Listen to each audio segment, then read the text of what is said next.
why do bad things happen to good people? Well, a lot of times this is Yah's chastisement. It's Yah's correction. And sometimes it's tempering the steel. You know, when you first come into faith, there's a lot of blessing that comes in and you say, "Oh, this is fantastic. I'm very excited to be in the faith." But Yah knows that that seed is planted on shallow soil, and the wind could blow it away, or a bird could come and eat it, whatever.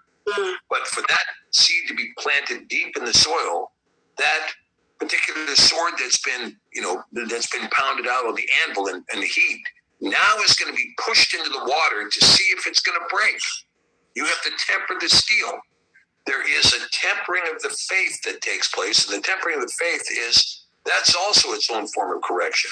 Because Yah's going to correct you. He's going to take you off the wayward path, and he's going to put you on the correct path. So when you look at some of these things that happen, you're like, how could this happen to me? This is so horrendously tragic. This is overwhelming. This is this, the other thing. But Yah is telling you, I'm chastening you. I'm putting you on a path this way towards righteousness so that you will look at me and not at something else. Now, for those people who have gone through these kinds of trials, know then that you have experienced the chastening of Yah, which means you are a child of Yah, because Yah chastens those that he loves.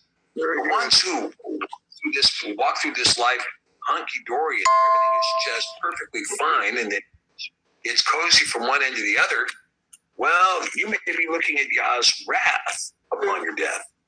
And this is why when the psalmist asks the question, why do the wicked prosper? Yeah. Right? The wicked prosper. And this question is kind of answered here in Enoch. They prosper on this earth. You even have the parable of the rich man and Lazarus, right? And Lazarus, the rich man dies. And when he dies, he finds himself in the heat.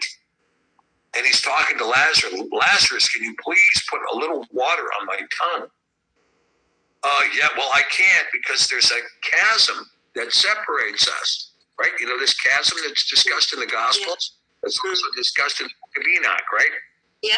We have this chasm that's between us. I'm over here in Abraham's bosom, and you're over there in the heat. And what is said? You had the joy you had when you were on earth. And this man suffered one end to the other. He suffered. Now, you're suffering. Yeah. And then he looks at Lazarus and he said, well, would you go tell my brother, Ebenezer Scrooge, would you go tell him that this is what's going to happen? And Lazarus says, look, if he doesn't believe Moshe, why would he believe me?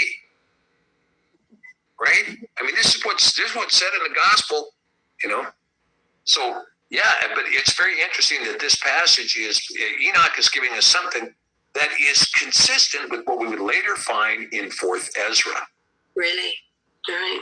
The 70 passages in 4th Ezra, right?